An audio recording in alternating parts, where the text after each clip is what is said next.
April 18, 1945, the Ruhr Pocket, Western Germany, over. 500,000 Wehrmacht soldiers, battle-hardened veterans who had fought from Stalingrad to Normandy, made a decision that would have been unthinkable just months earlier. They surrendered en masse to American forces. Rather than continue fighting or retreat to German lines, what the Americans had unleashed wasn't just superior firepower, it was something far more devastating, a systematic approach to warfare that made resistance not just futile but irrational. April 4, 1945, 600 hours east bank of the Rhine River. Lippstadt sector, the encirclement was complete. Field Marshal Walter Model, commander of Army Group B, stood in his provisional headquarters studying maps that told an impossible story. In just 12 days, American armored spearheads had achieved what German military doctrine considered operationally impossible: the complete encirclement of an entire army group, 325,000 combat troops plus supporting units, supply personnel and stragglers, bringing the total to over 430,000.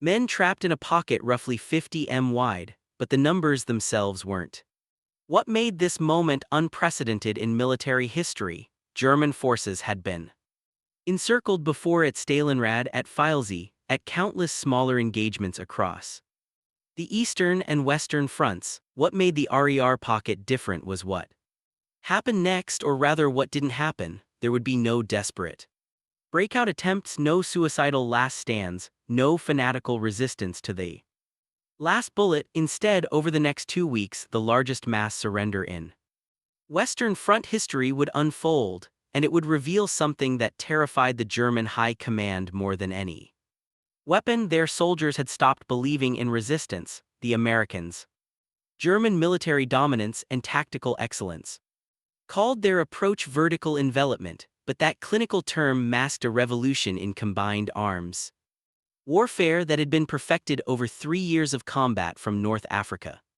to the Rhine. Major General J. Elton Collins, commanding 7th Corps, had developed a system of warfare that didn't just defeat German positions, it made defending them psychologically impossible. The German soldiers trapped in the Ruhr had been told for years that American forces were soft, inexperienced, reliant on material superiority rather than fighting skill.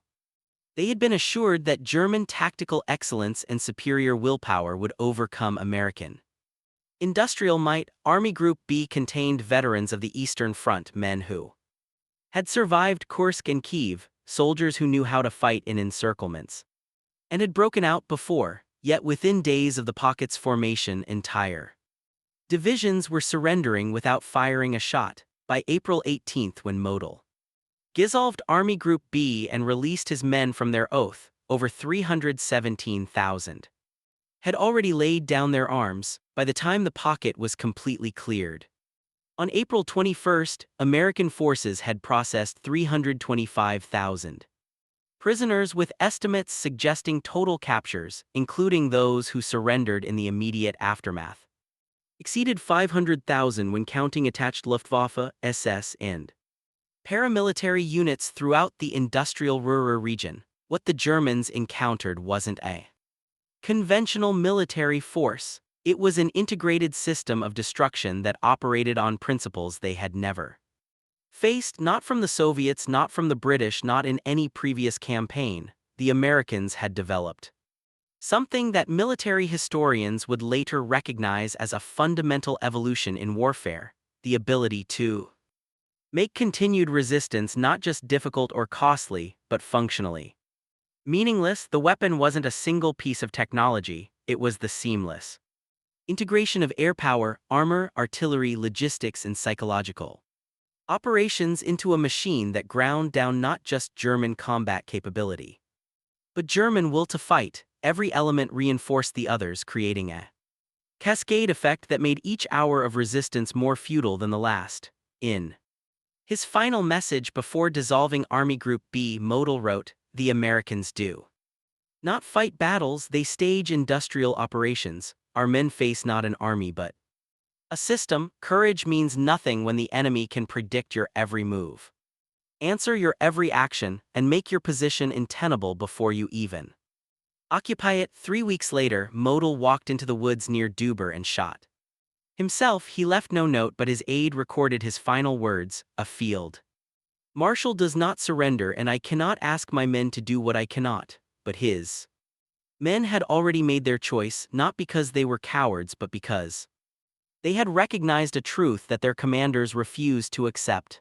The Americans had created a form of warfare where traditional military virtues, courage, tactical skill, determination became irrelevant. You couldn't outfight a system that had already calculated every possible response. You couldn't outmaneuver forces that controlled every approach. You couldn't outlast an enemy whose supply line stretched back to an untouched industrial heartland and ocean away. The story of the Ruhr Pocket isn't about a battle, it's about the moment when industrial age warfare reached its logical conclusion, when one side's systematic approach made the other side's continued resistance not just impossible but pointless. 500,000 German soldiers didn't surrender because they were defeated in combat, they surrendered because they had been made obsolete. The German military doctrine that failed so catastrophically in April 1945 had been born from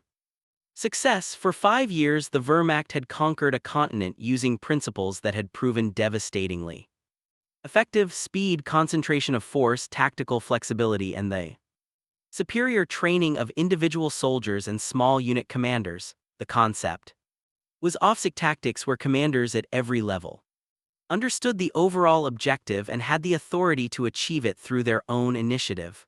A German lieutenant could react to battlefield conditions faster than an American colonel could receive orders from division headquarters. This decentralized command structure had enabled German forces to consistently outmaneuver more numerous opponents, from Poland in 1939 to France in 1940. From the Balkans to the initial campaigns in Russia, this system had worked brilliantly. German soldiers were extensively trained, with even basic infantry receiving education that emphasized independent thinking and tactical awareness. A German squad leader had more authority and training than many Allied platoon commanders. This created a military culture where small groups of men could achieve disproportionate results through superior skill and initiative. By 1943, despite mounting losses and strategic setbacks, German tactical doctrine still produced impressive results. At Kasserine Pass in February 1943, relatively small German forces had inflicted humiliating defeats on American units in their first major engagement. The Germans had demonstrated that even when outnumbered and outgunned, superior tactics and veteran leadership could overcome material disadvantages. General Dwight D. Eisenhower, commanding Allied forces in North Africa, had been the Ruhr Fortress, Germany's perfect defense, forced to restructure American training and doctrine after Kasserine. The lessons were painful but clear. American forces needed fundamental changes in how they approached combat. Raw courage and industrial output weren't enough against an enemy who could consistently outthink and outmaneuver them at the tactical level. But the Germans had made a critical miscalculation. They assumed that warfare would continue to be decided by these tactical engagements, that battles would be won by better trained soldiers making better decisions in individual firefights. They believed that as long as German tactical excellence remained superior, they could offset American material advantages. What they failed to understand was that the Americans weren't trying to win tactical engagements, they were building a system that would make tactical excellence irrelevant. Between 1943 and 1945, the United States military underwent a transformation that had no parallel in military history.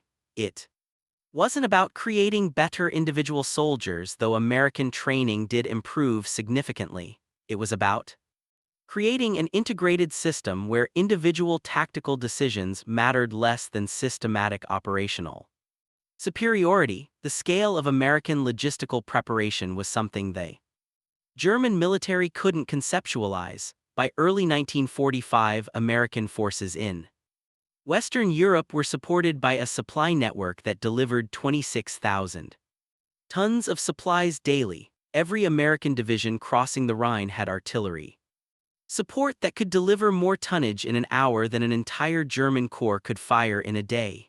But logistics alone don't explain the psychological collapse. The Soviets had enormous material superiority on the Eastern Front, yet German forces continued fighting with desperate determination. Even in hopeless situations, at Budapest, German and Hungarian forces held out for 50 days in a siege that ended in near total annihilation. At Breslau, the garrison fought for 82 days, continuing resistance even after Hitler's death. Against the Americans, that same determination evaporated. The difference wasn't firepower, it was predictability and inevitability. American doctrine had evolved into something the Germans called material Schlacht, material battle. But that term didn't capture what made it psychologically devastating. The Americans had developed a systematic approach where every German action triggered a predetermined, overwhelming response. Artillery observers called in fire missions within minutes. Air support appeared within an hour. Tank columns maneuvered to cut off withdrawal routes before German commanders even realized their positions were compromised. It wasn't that Americans predicted German moves through intelligence or brilliant generalship. They simply had enough resources to prepare for every possibility simultaneously. Colonel General Alfred Jodl, operations chief of the German Armed Forces High Command, wrote in his diary in March 1945, "Against the Americans, our tactical doctrine has become a prison. Every principle that served us well against the Poles, French, and even Soviets now works against us. Our flexibility means nothing when the enemy has prepared responses to every option. Our initiative is meaningless when every action triggers overwhelming retaliation.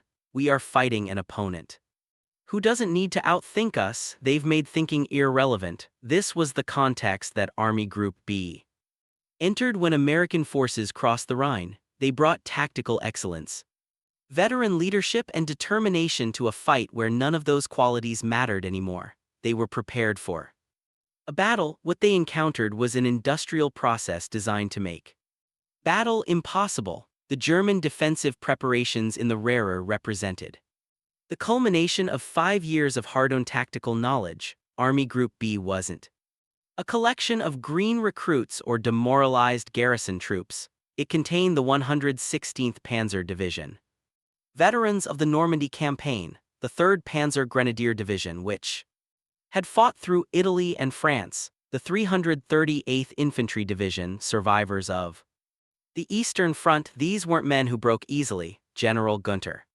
Blumenerd, commanding 1st Parachute Army within the Pocket, had personally overseen defensive preparations throughout January and February 1945. His planning documents captured after the surrender revealed meticulous attention to lessons learned from 3 years of retreat.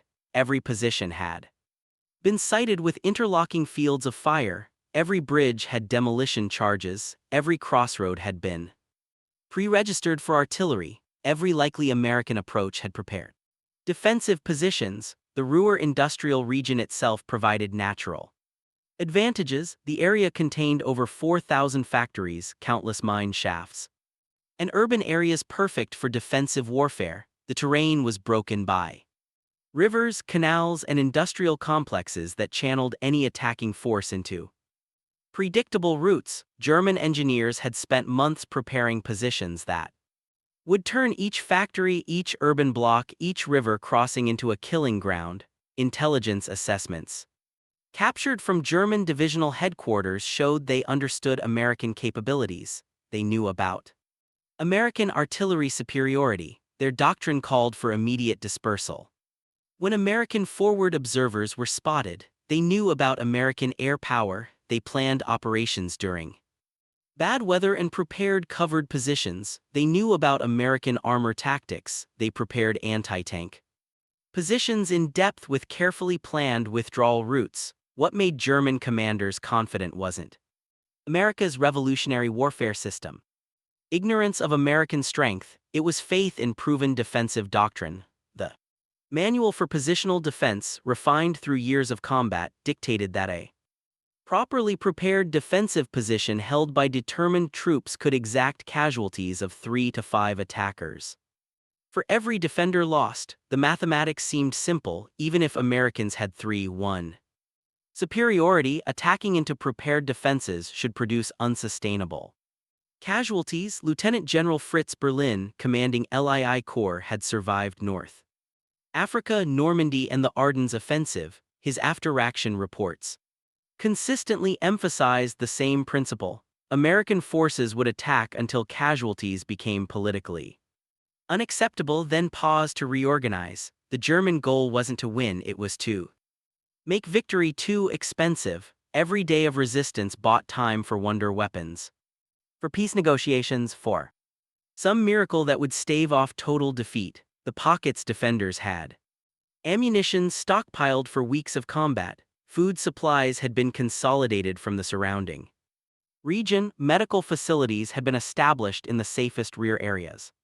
Communications networks linked every major position. On paper, Army Group B had everything needed for extended resistance. Colonel Wilhelm Vivig, operations officer for the 15th Army, wrote in his journal on April 3, the day before encirclement, "The Americans will find the Ruhr a far different battle than their race across France. Here we fight from prepared positions with our backs to our homeland. Here their speed means nothing. They must come to us and we will make them pay in blood for every kilometer. We have studied their methods, we know their patterns, we are ready." But every assumption in German planning contained a fatal flaw. They had prepared for a battle. They had calculated for combat where tactical decisions mattered, where terrain provided advantage, where determination and skill could offset material inferiority. They had built a fortress designed to withstand siege warfare as understood by military traditions stretching back centuries. What they couldn't prepare for was an opponent who had evolved beyond battle entirely. The Americans hadn't come to fight for the ruler, they had come to process it, and the difference between those two concepts, fighting versus processing, would become clear within hours of the encirclement's completion. And once German soldiers understood that difference, their carefully prepared defenses would become not fortresses but prisons. What the Americans deployed against the Ruhr Pocket wasn't a secret weapon or revolutionary technology. It was something far more devastating: systematic operational integration, refined into a doctrine that military historians would later call synchronized warfare. The innovation wasn't in any single element, it was in how every element functioned as parts of a single mechanism. The concept had been developed by Lieutenant General Omar Bradley's 12th Army Group staff during the winter of 1944. Operations officer Brigadier General Truman Forson had created what he called the Red Ball system, a coordinated methodology where intelligence, artillery, air power, armor, and logistics operated on synchronized timelines that made German tactical responses predictable and therefore exploitable. April 5, 1945, 8:30 hours, first full day of the encirclement, the system activated. American P-38 Lightning reconnaissance aircraft began flying a grid pattern over the entire pocket at precisely timed intervals. Every camera pass was numbered and catalogued. Photo interpreters at Tactical Air Command headquarters received developed film. Within 2 hours of each mission, they weren't looking for tanks or troop concentrations, they were mapping every German position, every movement, every supply dump, creating a living picture of the entire defensive network. By 1400 hours, the first pattern had emerged.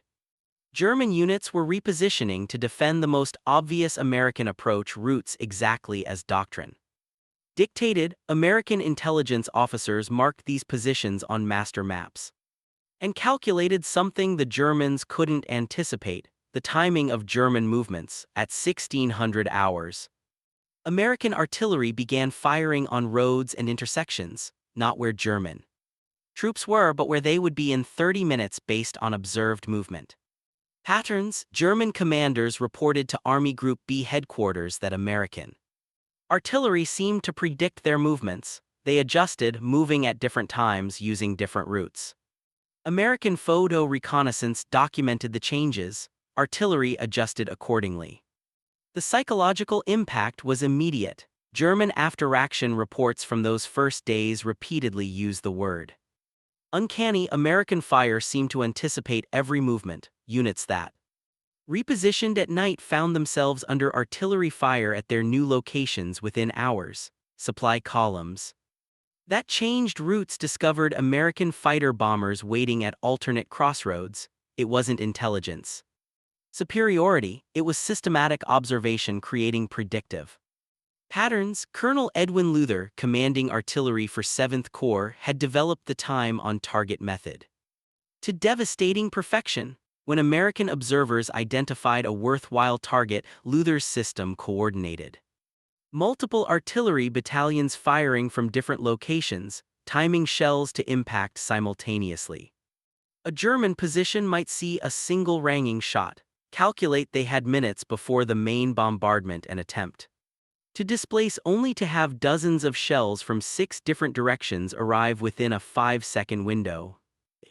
Scale of American artillery was something German veterans couldn't process. The 3rd Armored Division. The psychological collapse begins.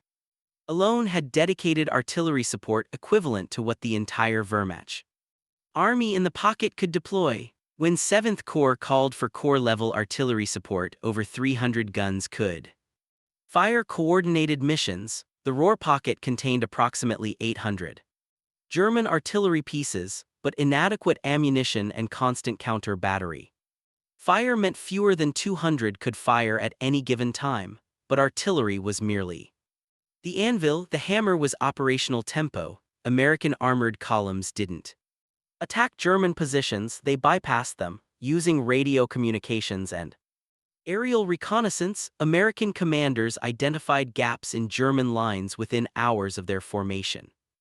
Tank columns would exploit these gaps before German reserves could respond, cutting off entire units from supply and communication. The 2nd Armored Division demonstrated this on April 7.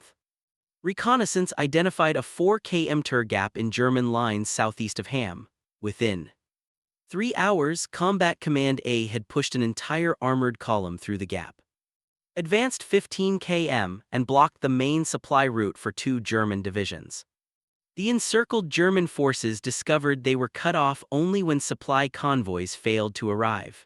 By then, American forces had established blocking positions too strong to break without a major counterattack and attack German forces no longer had the fuel or coordination to mount. What made this psychologically devastating wasn't just the encirclement, it was the timing. German tactical doctrine emphasized rapid response to developing situations. But American operational tempo moved faster than German decision cycles.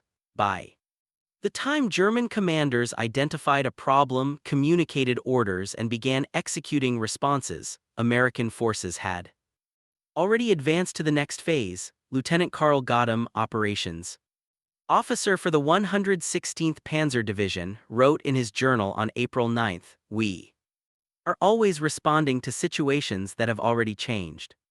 Our commanders make correct decisions for circumstances that no longer exist. By the time orders reach forward units, the Americans have moved and the orders are obsolete. We are fighting yesterday's battle while they are already positioning for tomorrow's."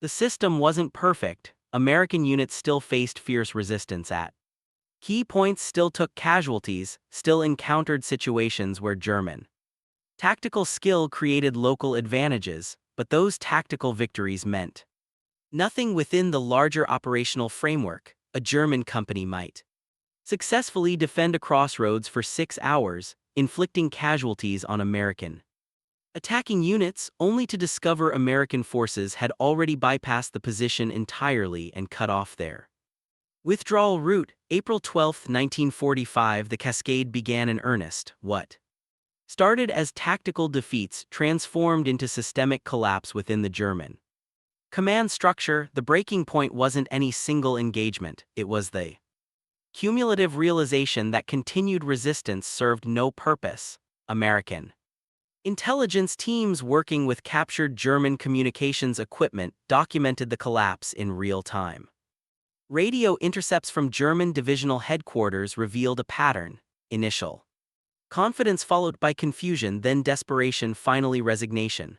By April 14, entire battalions were surrendering without American forces even approaching their positions. They simply walked out of their fortifications and waited for Americans to process them. The 9th Panzer Division provides the clearest example. On April 10, the division reported full combat readiness with 47 operational tanks and 4,200 combat effectives. Division Commander General Harold von Elverfeldt issued orders for aggressive counterattacks to restore German lines. On April 13, after 3 days of attempting to execute offensive operations, von Elverfeldt reported to Army Group B, "Every movement draws immediate artillery fire, every concentration draws air attack. We advance 500 meters, American armor appears on our flanks, we cannot maneuver, we can only die in place or surrender." On April 15, von Elverfeldt surrendered his division with 38 tanks still operational and ammunition for 2 more days of combat. When interrogated by American intelligence officers, he stated, "I surrendered not because we were defeated but because fighting had become murder. I could achieve nothing except the death of my men." The psychological studies conducted by U.S. Army psychiatrists with surrendered German troops revealed common themes. Soldiers described a sense of helplessness unlike anything experienced on the Eastern Front. Against the Soviets, individual courage and tactical skill could change local situations. Against the Americans, nothing they did mattered. One German sergeant told interrogators, "Against the Russians, a brave man might survive. Against the Americans, bravery just meant you died for nothing." The industrial dimension of American warfare manifested in ways German soldiers found incomprehensible. American units that suffered casualties received replacements within days. Equipment losses were replaced overnight. Ammunition expenditure that would have crippled a German division for weeks was considered routine by American standards. The 3rd Armored Division fired more artillery shells on April 13 than the entire German pocket fired during the entire week. But the most psychologically devastating aspect wasn't material superiority, it was the methodical inevitability. American forces advanced on predictable schedules. They moved forward exactly as far as their supply lines would support, then paused to consolidate. They didn't rush, didn't take unnecessary risks.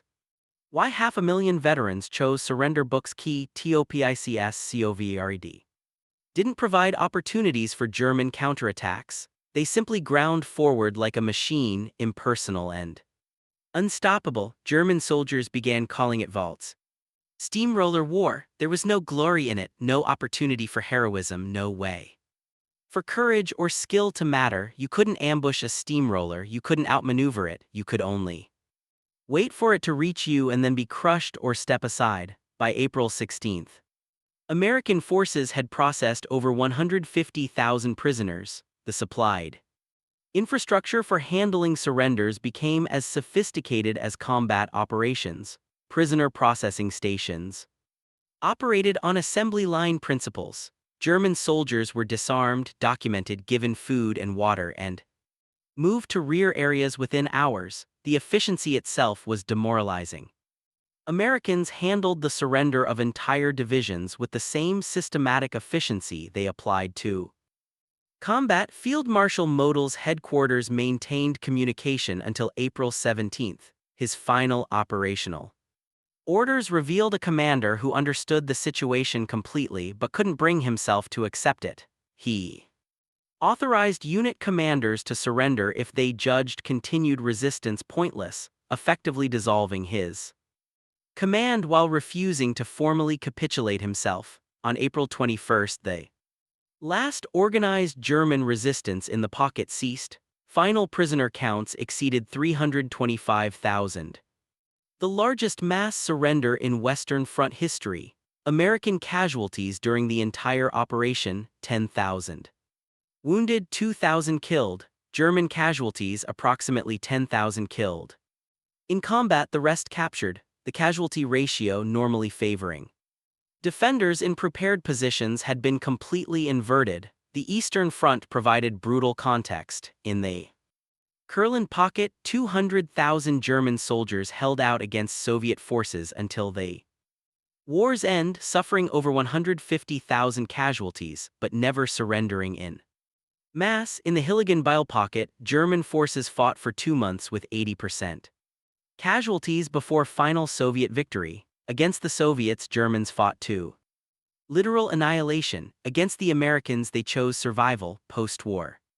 Studies by both American and German military historians identified the Ruhr Pocket as the moment when industrial warfare reached its logical conclusion. The Americans had created a system where human factors, courage, leadership, tactical skill became operationally irrelevant, not because German soldiers lacked these qualities, but because the American system had evolved beyond the level where those qualities could influence outcomes. General Eisenhower's report to the combined chiefs of staff stated the RUR operation demonstrated that properly applied industrial age warfare can achieve decisive results with minimal friendly casualties.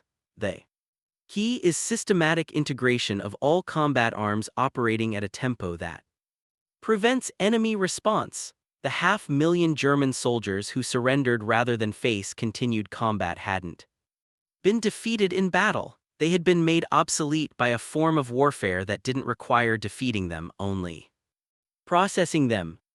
The distinction marked the end of warfare as previous generations had understood.